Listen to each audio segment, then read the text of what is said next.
Hey everybody and what's up students, welcome back to the channel of Team Munshi. This side सरस गिरी और आज हम करेंगे modern method. अब मैंने तुमसे कहा था दो मेथड होती हैं जनरल एंट्री को करने की, और दूसरी मेथड हम आज करने वाले हैं। मेरी फेवरेट मेथड है ये, क्योंकि इजी रहती है ये बहुत करने में और मजे आते हैं करने में। मैं तुम्हें बताता हूँ कैसे करेंगे। सबसे पहले जो मैंने तुम्हें पुरानी वाली मेथड बताई है, गोल्डन रूल्स वाली, डेबिट और क्रेडिट के रूल बताए थे, जिसमें उसको कर दो अपने दिमाग से गायब, उसको कर दो क्लियर, CLEAR। क्लियर कर मत देना, समझाने के लिए बता रहा हूँ। अगर तुम्हें याद है तो बहुत अच्छी बात है, लेकिन क्लियर हमसे क्या कहते हैं? CLEAR। यही तो हमारी सेकंड मेथड है। अब ये मेथड क्या कहती है? C से होता है कैपिटल, हमसे ये कहती है। L से होता है लाइबिलिटी, E से होता है एक्सपेंस, A से होता है एसेट्स और R से होता है रेवेन्यू। अच्छा सर, इतना तो क्लियर है, आगे बताओ। अब अगर कैपिटल इंक्रीज हो रही हो, यानी कैपिटल बढ़ रही हो, तो कहता है ये कर दो कैपिटल को क्रेडिट, और अगर कैपिटल घट रही हो तो उसको कर दो debit. Same goes for liability, liability बढ़ रही हो तो क्रेडिट और घट रही हो तो डेबिट। सेम रेवेन्यू के लिए भी होता है, बढ़ रहा हो अगर रेवेन्यू तो क्रेडिट, और अगर घट रहा हो, इनकम कम आ रही हो, रेवेन्यू को इनकम कहते हैं, तो उसको कर देंगे डेबिट। एक्सपेंस और एसेट्स में उल्टा रहता है। अब यहाँ पे को हमने क्रेडिट और डेबिट करा था, यहाँ पे को इंक्रीज हो रही हो तो डेबिट करेंगे और डिक्रीज हो रही हो तो क्रेडिट करेंगे एक्सपेंसेस को। एसेट्स की बात करें, एसेट्स अगर इंक्रीज हो रही हो डेबिट करेंगे, और अगर घट रही हो क्रेडिट करेंगे। इसीलिए जब भी हम फर्नीचर खरीदते थे, तुम याद करो, रियल अकाउंट के तहत तो डेबिट बट कम सिन लगा देते थे हम। इस मेथड में क्या कह रहे हैं? एसेट अगर बढ़ रहा हो, फर्नीचर आ रहा है ना हमारे पास, बढ़ी तो रहा है, तो डेबिट कर दो, वही चीज हो रही है यहाँ पे को भी। अब क्वेश्चन में आते हैं जल्दी से, तुम्हें और अच्छे से समझ आएगा। सेम क्वेश्चन उठा रखे जो पिछली बार हमने करा था, तो पूरे तो मैं कराऊंगा नहीं, बचे कुछ जो तुम्हारी चीजें होंगी लाइक 6, 7, 8 या जितने भी छोड़ू मैं, वो तुम्हारा होमवर्क होगा, तुम्हारी प्रैक्टिस हो जाएगी बहुत बढ़िया तरीके से। मैं कुछ कुछ बता देता हूँ मेन पॉइंट इसमें। अब जर्नल एंट्री का फॉर्मेट वही है, journal entry in the books of Mohan for the year ended 31 March 2025।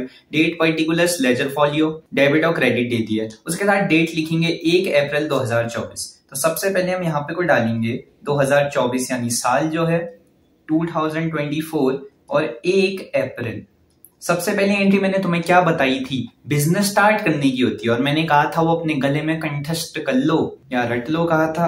अब देखो यहाँ पे को क्या हो रहा है, 5 लाख कैश लाया है, बिल्डिंग लाया है 2 लाख की। तो एक बार रटा हुआ लिख लेते हैं, फिर मैं लॉजिक भी समझाऊंगा ये मेथड यूज कैसे हो रही है लॉजिक में। एंट्री थी cash account debit, so cash account को कर देंगे डेबिट टू कैपिटल अकाउंट, ये बताया था मैंने, cash account debit to capital account. अब यहाँ पे को बिल्डिंग भी लाया था, वो बिल्डिंग एक एसेट है, तो एसेट को भी यहाँ पे को लिख देते हैं। मैं बताऊंगा ये वाली मेथड के जरिए ऐसा क्यों हो रहा है। सो बिल्डिंग अकाउंट हमने लिख दिया। अब देखो ये क्या लाया, सबसे पहले कैश लाया। कैश क्या है? एसेट है। एसेट बढ़ रहा है तो हमने क्या कर दिया? डेबिट कर दिया। अब बिल्डिंग है, बिल्डिंग भी लाया हुआ स्टार्ट करने के लिए बिजनेस। अरे कोई चीज बिजनेस में आ रही है, बढ़ी तो रही होगी, जा रही है तो घट रही होगी। बिल्डिंग आ रही है तो बढ़ रहा है बिजनेस में कुछ, बिल्डिंग का स्तर बढ़ रहा है, एसेट्स का स्तर बढ़ रहा है, तो बिल्डिंग एसेट हुई, बढ़ रहा है तो डेबिट कर दिया। और ओके जी, अब आते हैं कैपिटल में। कैपिटल भी तो बढ़ी है, ये दोनों क्या दर्शा रहे हैं? बिल्डिंग और कैश क्या है? कैपिटल है, और अगर कैपिटल बढ़े क्या करो? उसे क्रेडिट कर दो, इंक्रीज हो रही है, तो वही हमने यहाँ पे को रूल लगा रखे। अब कैपिटल हो गई 7 लाख, उसके साथ साथ बिल्डिंग 2 लाख की थी शायद, बिल्डिंग 2 लाख की, बिल्कुल जी, बिल्डिंग हो गई 2 लाख की, और 5 लाख को लाया था कैश। उसके साथ साथ नरेशन तुम लिख देना, नरेशन लिखना मत भूलना, नरेशन बहुत इंपॉर्टेंट होता है। तो यहाँ पे को नरेशन आ जाएगा कुछ इस प्रकार। सेकंड एंट्री में आते हैं जो होगी 2 अप्रैल की। 2 अप्रैल वाली एंट्री हमसे क्या कह रही है?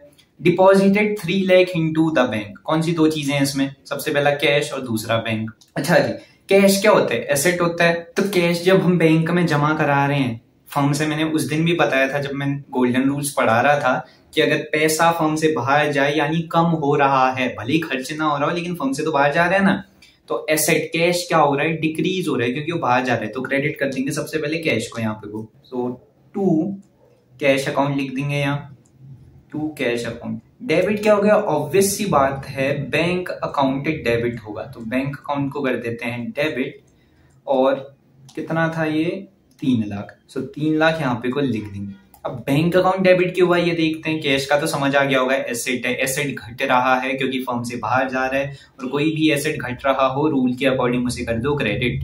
अब वहीं बैंक की बात करें, बैंक, अब हमने बैंक में जब पैसा जमा कराया, खर्चा हो गया एक तरीके से, भले पैसे खर्च ना हुए, हम एक्सपेंस मान के चलते हैं। तो बैंक में जब पैसा गया, बैंक का क्या हो गया? बढ़ गया पैसा। एक्सपेंस हो गया हमारे लिए, तो बैंक एक्सपेंस है। तो जब पैसा बढ़े, इंक्रीज हो, तो क्या करेंगे, डेबिट करेंगे। डेबिट कर दो फिर बैंक अकाउंट। अब यहाँ पे को आ रखा है नरेशन, तुम लिख देना है छोटा सा। 3 अप्रैल की एंट्री करते हैं। 3 अप्रैल में क्या होगा पैसा, 3 अप्रैल में कह रहा है purchased furniture for 50,000 in cash. अब फर्नीचर क्या है, हमारा फर्नीचर एसेट है, तो एसेट जब भी बढ़ रहा हो डेबिट कर दो। फर्नीचर बढ़ रहा है क्या, बिल्कुल बढ़ रहा है, तो फर्नीचर को कर दो डेबिट। सो फर्नीचर अकाउंट, फर्नीचर अकाउंट को कर देंगे डेबिट। उसके साथ साथ क्रेडिट क्या होगा, कैश अकाउंट है, ऑब्वियस सी बात है, लेकिन लॉजिक देखेंगे फिर भी। कैश अकाउंट क्या है, हमारा एसेट है। एसेट के रूल के अकॉर्डिंग अगर एसेट गिर रहा हो, क्योंकि जब हम पैसे पे करेंगे फर्नीचर खरीदने के, पैसे कम हो रहे हैं, सो जब डिक्रीज हो रहा हो उसको कर दो क्रेडिट। इसको कर देंगे क्रेडिट इसीलिए। सो 2 कैश अकाउंट यहाँ पे को आ गया। और फर्नीचर खरीदा था 50,000 का, तो 50,000 यहाँ पे को लिख देंगे 50,000 एंड 50,000। नरेशन तुम छोटा सा लिख देना यहाँ पे को। अगली एंट्री में आते हैं 4 अप्रैल। मैं इतनी जल्दी इसलिए करा रहा हूँ ये एंट्री क्योंकि सेम एंट्री है पिछली बार वाली, तुम्हें लॉजिक लगाना है बस। एसेट है, कैपिटल है, क्या है, और इस टेबल के जैसे ये स्केड्यूल कह लो या इसके जैसे डेबिट और क्रेडिट में पिरो देनी है चीजें। डेबिट में लिखे या क्रेडिट में लिखे। तीसरी एंट्री क्या है, purchased goods worth 1 lakh from Ramesh. अब देखो ये थोड़ी यूनिक एंट्री है क्योंकि इसमें क्रेडिट लग रहा है। मैंने बताया था कभी भी नाम आ रखा हो, कैश वगैरह या पेड कुछ ना दे रखा हो, इसका मतलब जो सामानों की डील हुई है, कोई भी खरीद या बिक्री हो रखी है, वो उधार में हुई है, तो इसमें कैश तो नहीं होगा इन्वॉल्व। इसमें 2 लोग होंगे इन्वॉल्व, परचेज गुड्स और रमेश। अब मैंने तुमसे जब जर्नल एंट्री स्टार्ट करी थी तभी कह दिया था अगर तुम्हें बेसिक अकाउंटिंग टर्म नहीं आते हैं तो ये नहीं आएगा। अब मैं बताता हूं मैंने ऐसा क्यों कहा था। परचेज्ड गुड्स क्या है, जब हम गुड्स खरीदेंगे हमारे लिए एक्सपेंस है। मैंने तुम्हें बताया था एक्सपेंस क्या होते हैं, और अगर नहीं पता जाके बेसिक अकाउंटिंग टर्म पढ़ना। तो एक्सपेंस है, एक्सपेंस क्या कहता है, जब भी इंक्रीज हो रहा हो, परचेज गुड्स करेंगे एक्सपेंस बढ़ेगा ही ना, पैसा बाहर को जाएगा यार, खर्चा हो जाएगा सामान खरीदने में। तो डेबिट करेंगे तब हम परचेजेस अकाउंट को, परचेजेस अकाउंट कर दो यहाँ पे कोई डेबिट, परचेजेस अकाउंट डेबिट कर दिया।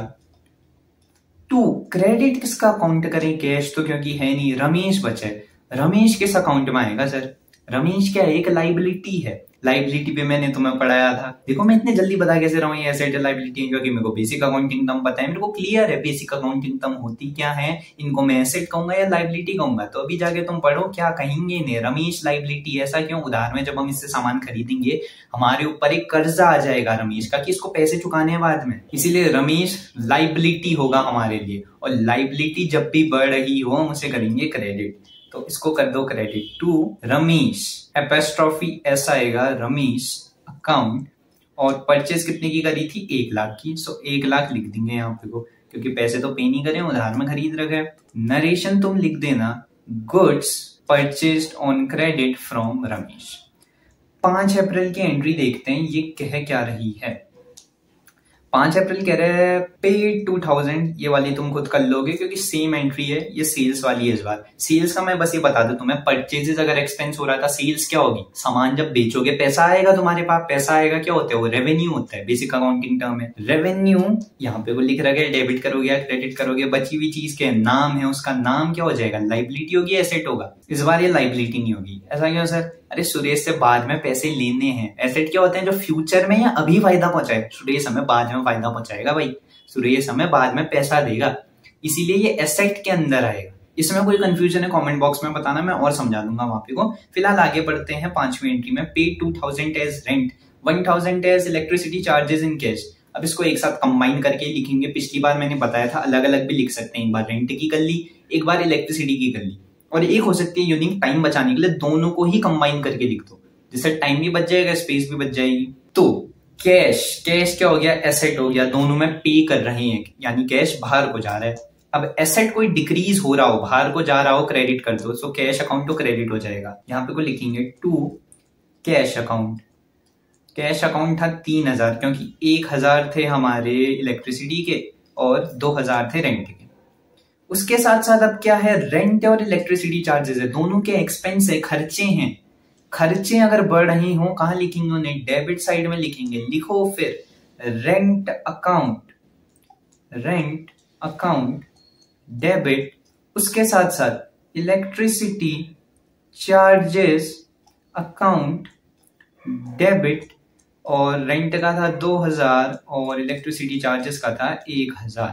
राइटिंग समझ ना आ रही हो बता देना, क्योंकि मैं बहुत जल्दी लिख रहा हूँ, ये कोर्स में बहुत पीछे हैं, बहुत जल्दी कराना पड़ेंगी अब चीजें। आगे बढ़ते हैं। Withdraw 5000 cash from business for personal use. Drawing है, ड्राइंग एक्सपेंस हो गया, विड्रॉ कैश करा तो कैश एसेट हो गया, ये कर लोगे तुम खुद। आगे बढ़ते हैं। Purchase the computer for office use on credit from Technoworld, ये भी सेम है, वहां पे को हमने गुड्स खरीदे थे तो यहाँ पे को कंप्यूटर खरीदा है, सेम एंट्री रहेगी। नेक्स्ट है receive 50,000 from Suresh in full settlement. Okay, ये थोड़ा यूनिक है क्योंकि इसमें डिस्काउंट दे रहे हैं। ये कह रहे हैं हमसे देने तो थे 16,000 सुरेश को, ये मान लो ये है सुरेश और ये हैं हम चंगू।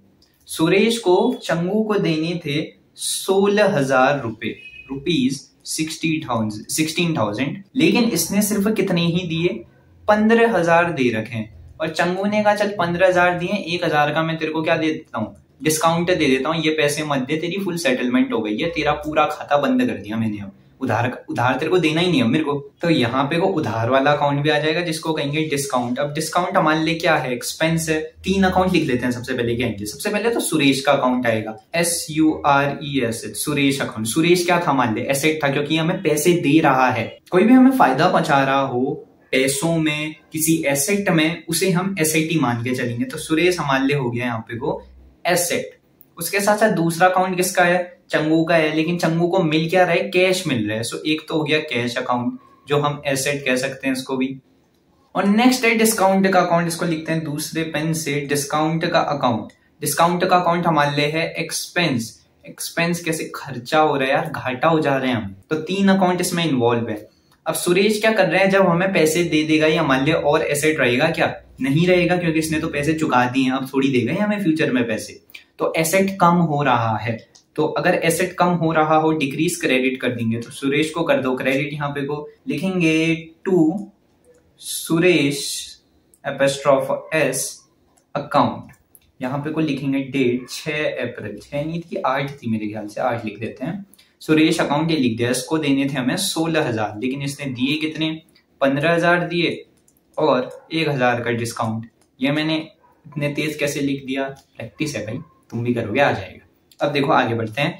यहाँ पे को हमसे क्या कह रहा है, डिस्काउंट एक एक्सपेंस है, एक्सपेंस दे रहे हैं हम। अब दे रहे होंगे, बढ़ रहा है ना एक्सपेंस, हमारा खर्चा आ रहा है, इनकर हो रहा है। इनकर मतलब उत्पन्न हो रहा है कह सकते हो तुम। तो अगर एक्सपेंस इंक्रीज हो रहे हो डेबिट कर दो, सो डिस्काउंट हो गया डेबिट। 1,000 का डिस्काउंट था, सो डिस्काउंट अलाउडेड। अलाउडेड मतलब दिया गया डिस्काउंट। डिस्काउंट अलाउडेड अकाउंट 1,000 हो गया। उसके साथ अब 15,000 क्या बचा, कैश बचा। कैश क्या है, एसेट है। पैसा जब हमें मिल जाएगा, पैसा मिल रहा है हमें, बढ़ रहा है यानी पैसा, एसेट जब बढ़ रहा हो डेबिट कर दो फिर कैश को debit. So cash account debit हो गया और डिस्काउंट ये भी डेबिट हो गया। नरेशन तुम लिख देना, received cash from Suresh on credit, on discount, माफ करना। अब आते हैं 9 अप्रैल में। 9 अप्रैल की सिंपल है, ये रही, paid 95,000 to Ramesh in full settlement of 1 lakh. Okay, simple है ये। रमेश हमारे लिए एक लाइबिलिटी था। अब कंफ्यूज हो रहे होगे तुम, कभी कह रहे हो सर सुरेश हमारे लिए एसेट है, कभी कह रहे हो रमेश लाइबिलिटी, ऐसा कैसे। जिस व्यक्ति को हमें यानी कंपनी को पैसा देना है वो तो एसेट रहेगा ना, क्योंकि हमें फायदा पहुंचा रहे पैसा देके। अब यहां हमें क्या करना है, हमें रमेश को उल्टा पैसा देना है, यानी कंपनी इस बार रमेश को पैसा देगी। तो कंपनी के लिए घाटे वाली बात है ना, पैसा जा रहा है बाहर को। तो रमेश हमारे लिए क्या हो गया, लाइबिलिटी हो गया, एक कर्जदार हो गया, कि हमने उससे कर्ज लिया है, हम उसे पैसे वापस करेंगे। क्रेडिटर कहते हैं जिससे हम, ठीक है। क्रेडिटर क्या होते हैं, और लाइबिलिटी होती है। तो ये वाला तुम खुद कर लोगे। रमेश मैं बता देता हूँ यहाँ पे को साइड में, रमेश तुम्हारे लिए लाइबिलिटी होगा। अब लाइबिलिटी कम होगी क्योंकि जब तुम पैसे चुका दोगे लाइबिलिटी कम कर दोगे। अब तुम कहोगे अब नहीं देना ऐसे पैसे, हटाओ इसका अकाउंट, इसको काटो। तो रमेश हो गया लाइबिलिटी। उसके साथ साथ पैसे, कैश जो हो गया वो तो एसेट ही हो गया। सो कैश एसेट हो गया। उसके साथ साथ तुम्हें एक डिस्काउंट मिला है। डिस्काउंट तुम्हें मिला है इस बार, यानी कंपनी को मिला है। और डिस्काउंट हमारे लिए एक तरीके का एसेट ही हो गया क्योंकि फायदा पहुंचा रहे हैं। डिस्काउंट रिसीव्ड होगा इस बार। सिंपल है, 10th वाली करते हैं, छोटी सी एंट्री है, बहुत मजे आएंगे। Receive commission income 3,000 by cheque. इसमें 2 चीजें आ रही हैं, कमीशन और इनकम। इनकम मैंने तुम्हें अभी क्या बताया था, रेवेन्यू होता है। सो कमीशन भी रेवेन्यू हो गया। अगर इनकम बढ़ रही हो, क्योंकि पैसा आ रहा है हमारे पास, बढ़ रही होगी इनकम, इनकम बढ़ रही हो तो क्रेडिट कर दो। तो कमीशन को तो कर देंगे क्रेडिट। कमीशन को कर दो, ये 10 अप्रैल की है, कमीशन को कर दो क्रेडिट, COMMISSION, कमीशन अकाउंट। और उसके साथ साथ दूसरा क्या बचा, चेक बचा। चेक के लिए मैंने तुम्हें क्या बताया था, डायरेक्ट चेक अकाउंट में लिख देना। चेक जमा कहाँ करोगे, बैंक में, तो बैंक अकाउंट लिखोगे। बैंक अकाउंट डेबिट तो कर रहे हैं, लॉजिक देख लेते हैं। चेक क्या मान ले एसेट है, बैंक अकाउंट क्यों क्या मान ले एसेट होता है। एसेट जब भी बढ़ रही हो क्या करो, नहीं डेबिट कर दो, सो डेबिट करो bank account. So bank account को कर दिया हमने यहाँ पे को डेबिट। मिल कितने रहे थे हमें, 3000, सो 3000 यहाँ पे को लिखेंगे और 3000 यहाँ पे को लिखेंगे। छोटा सा नरेशन तुम यहाँ पे को लिख दोगे जिसको हम कहते हैं समरी, और यहाँ पे को समाप्त हो जाएंगे तुम्हारी जर्नल एंट्री। बची हुई तुम खुद कर लोगे क्योंकि बहुत सिंपल है। अब एनसीईआरटी में जितनी जर्नल एंट्री है, जो मेथड अच्छे से समझ आइए, दोनों लगा के देख लेना, दोनों में बढ़िया मार्क्स मिलेंगे, दोनों में ही सेम आंसर आएगा। मार्क्स से खाली हमें इसके मिलते हैं अंदर करने के, कौन सी मेथड लगाई है, कैसे करे, इससे मतलब नहीं है। तो आज की वीडियो के लिए तो इतना ही। वीडियो पसंद आई लाइक करना, शेयर करना, सब्सक्राइब करना और हाँ, अपने दोस्तों को रिकमेंड भी कर देना।